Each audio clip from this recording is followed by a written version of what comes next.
മഞ്ജരി എന്ന ഗായികയ്ക്ക് എത്രത്തോളം കോൺഫിഡൻ്റ് ആണ് ഒരു പെർഫോമൻസ് ഇതുപോലൊരു റിയാലിറ്റി ഷോയിൽ പെർഫോം ചെയ്ത് ഒന്നാം സ്ഥാനത്തെത്തി? ഇപ്പോൾ ഗായിക എന്ന നിലയിൽ 2 പ്രാവശ്യം ഒന്നാം സ്ഥാനത്തെത്തി.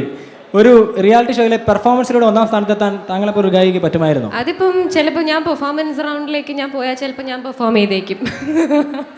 അങ്ങനെ ഒരു റെസ്ട്രിക്ഷൻ ഒന്നുമില്ല. പക്ഷെ എന്നാലും കൂടുതലായിട്ട് നമുക്ക് റെസ്പോൺസിബിലിറ്റി കൂടി വരിക ചെയ്യുന്നത് ഇപ്പോഴ്.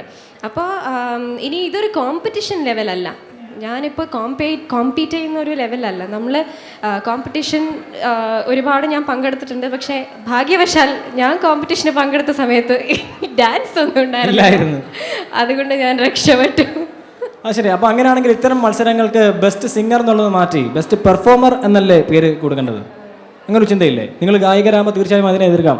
ഒരു ഗായകനെ മാത്രമല്ല അവർ എടുക്കുന്നത്, ഒരു പെർഫോമറെയാണ് അവർ ചൂസ് ചെയ്യുന്നത്. അപ്പോൾ ബെസ്റ്റ് പെർഫോമർ എന്നല്ലേ ടൈറ്റിൽ? പ്രത്യേകിച്ചും ഇവരെ സെലക്ട് ചെയ്യുന്നത് സിനിമയിലേക്ക് പാടാനല്ല. It is a reality show. ഒരു ഷോയിന് പിന്നെ വേണ്ടത് പെർഫോമർ തന്നെയാണ്. അപ്പോൾ സിംഗർ എന്ന് പറഞ്ഞാൽ സിംഗർ പെർഫോം ചെയ്യുന്ന സിംഗർ.